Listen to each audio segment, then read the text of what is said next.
Nagbabalik ang schoolmates. Okay, sir, no? Ngayon na napag-usapan po natin yung initiatives ng NYC and ASEAN. When it comes naman po sa digital literacy, paano po kayo nagtulungan for the youth to be digitally aware? Well, I'm happy that you asked that because one of the things that we did sa National Youth Commission is nag-partner kami sa alma mater ko, yung Philippine Public Safety College and the National Intelligence Coordinating Agency. Gumawa po kami ng program na tinatawag na Cyber Youth Leadership Course. And Cyber Youth Leadership Course is an 8-hour course, 1 hour every Saturday, para sa ating mga SK, sa ating mga local youth development officers. Is it free, sir? Yes, it's for free. And we also have youth organizations. So yung mga nag-register sa amin, nakakapagsali sila dito. However, nung unang batch namin, parang out of 120 na nag-apply, 45 lang ang natapos. And the reason for that is because, syempre, busy yung mga tao. So we're continuously fixing it. Pero up to this day, I think we are on our second batch already, 45 potential graduates. And ang ginawa nila dito is tinrain sila on cyber hygiene, identifying phishing scams, so on and so forth. Tapos may capstone project sila na gagawa sila ng poster, tapos ng theme song na they have to use as a rollout in their barangay. Right. And ang maganda dito is nag-present sila sa amin na panel and pinakita nila talaga na on the barangay level, pumunta sila sa mga communities nila, tinuturuan nila yung mga bata, tinuturuan nila yung parents on how to spot a scam, how to report, etc. So that's really one of the things that we really wanted to push kasi you know, hindi mo matuturuan lahat ng tao sa Pilipinas all at once. And if you teach itong mga SK natin to come up with projects like this using their own funds sa barangay nila, mas matutulungan nila yung buong Pilipinas kasi kulang tayo sa tao eh. Totoo. So we have to utilize them and kaysa na itapon ng SK yung mga pondo nila sa puro paliga na lang. At Yes, pageant. I love that. I mean, naglalaro naman ako sa liga. But the point is, there's a more urgent need.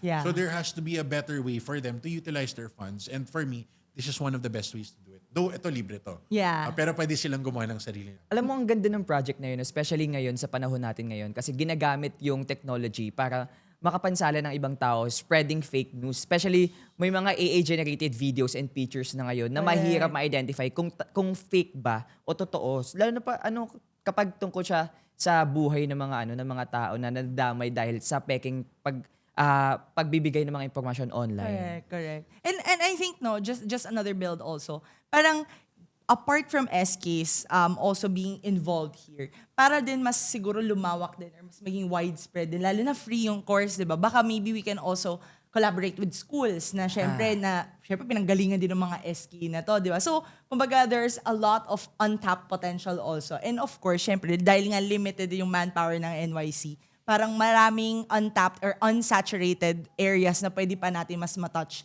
about cyber literacy, diba? So, I want to add lang din, relevant to what's happening now, yung Tacloban shooting, yung mga nakita yung mga mass stabbing, ganyan ng mga estudyante. Na ina-associate sa online games. Exactly. Yes. However, there's also, I'm happy to say, that bago nangyari itong lahat, nag-allocate actually ang National Youth Commission ng pondo para sa first Anti-Bullying Summit na nagagawin ng gobyerno. And I mean, unfortunately, nangyari itong mga to. But all the more that kanina I just came from the Senate. It's a more pressing issue. And sinabi kanina ni SP Senate President Sherwin Gatchalian that this is a serious thing. This should not be taken lightly.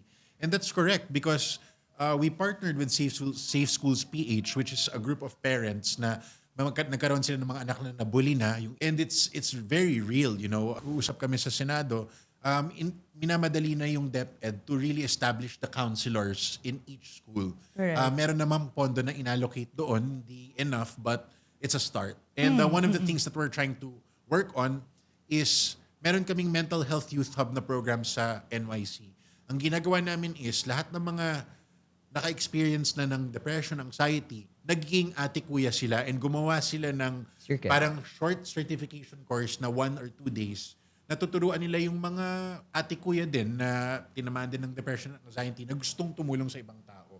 So we certify that, we pay for that, and pag may LGU na humingi ng tulong, kailangan namin ng, let's say, ng tulong kasi maraming namamatay na bata. Papadala namin yung mental youth hub team namin. So it's very small, but again, maliit na agency ang NYC, but nakikita ko ngayon yung purpose ng ginagawa namin. And there's a lot of impact that can be done.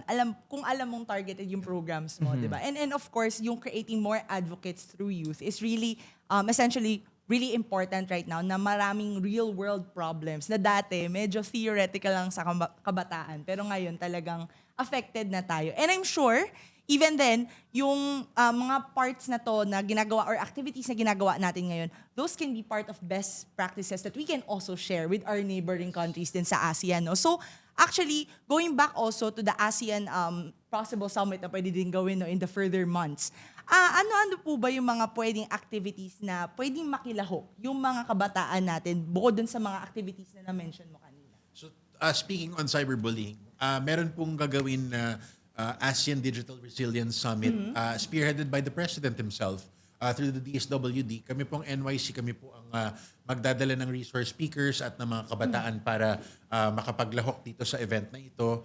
I think this will be in August 5 and 6 sa PICC, Yan. if I'm not mistaken. August, malapit na. And if you want, go to our website, sa Facebook namin. May poster na doon, may QR code na rin doon. Scan the QR code so you can register. Siyempre, hindi namin ma-accommodate lahat because of security issues. But just try to apply and we'll see what we can do. Yes. And lastly, I think we also have an ASEAN Youth Dialogue which will happen in November.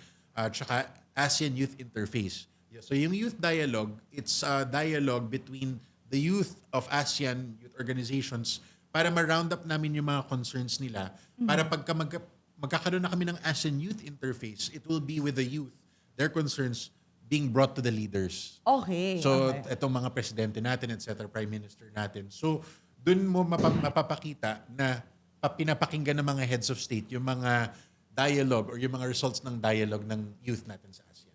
So it's more of like collate all the ideas together and then we present it na, ito yung concerns ng youth that Correct. maybe we can really try to resolve first. Yan. Ayan.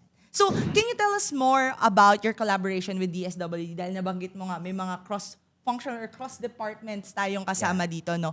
On aligning with the youth with regards to the ASEAN socio-cultural community. Medyo nagiring pa rin sa tenga ko kanina, parang Coachella.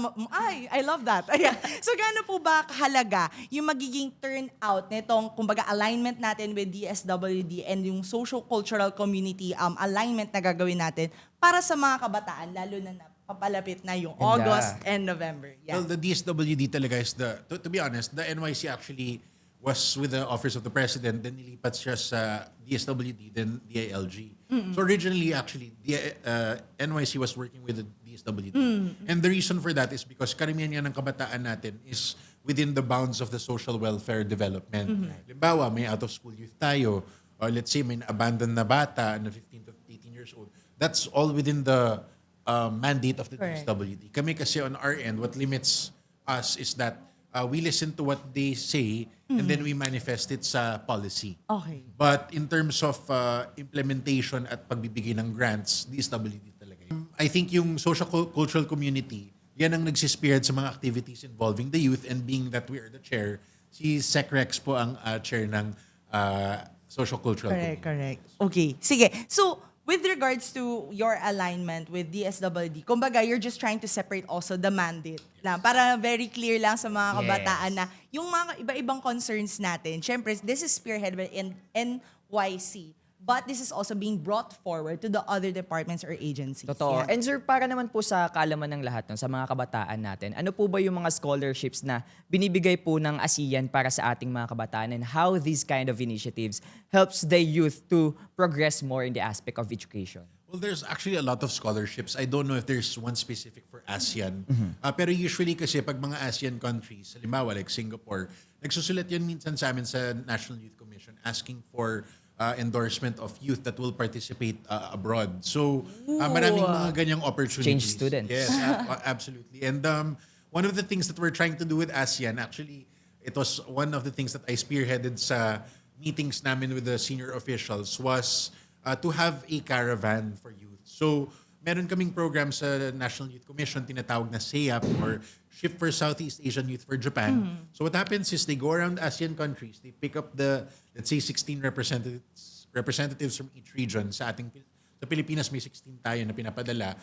Iikot yan sila, pupunta sa Japan, tapos babalik ulit sa Pilipinas in a span of 30 days. And what they do is they try to learn from each other, different cultures, kung ano man yun, tapos pwedeng, let's say, best practices, as you mentioned, then they bring it home. And what we wanted to do for ASEAN was to really have a caravan, an ASEAN caravan, na pupunta talaga sila sa grassroots. Halimbawa, imagine mo may mga ASEAN youth na pupunta sa, I don't know, Tondo or sa Sulu, di ba? Or Correct. something like that para makita nila talaga Yung what is- reality. yes, the Yeah. reality on the ground. So, Oo. I mean, we only have 1 year, but hopefully ASEAN will hear out our proposal. That's definitely loaded for Yes. the coming months, no, for ASEAN. And ang ganda ng initiative na to, no, to have scholarship na pinapadala natin sa mga iba't ibang bansa to build connections and to share our diversity and our culture. Marami pa tayong tatalakayin sa pagbabalik lang ng Schoolmates.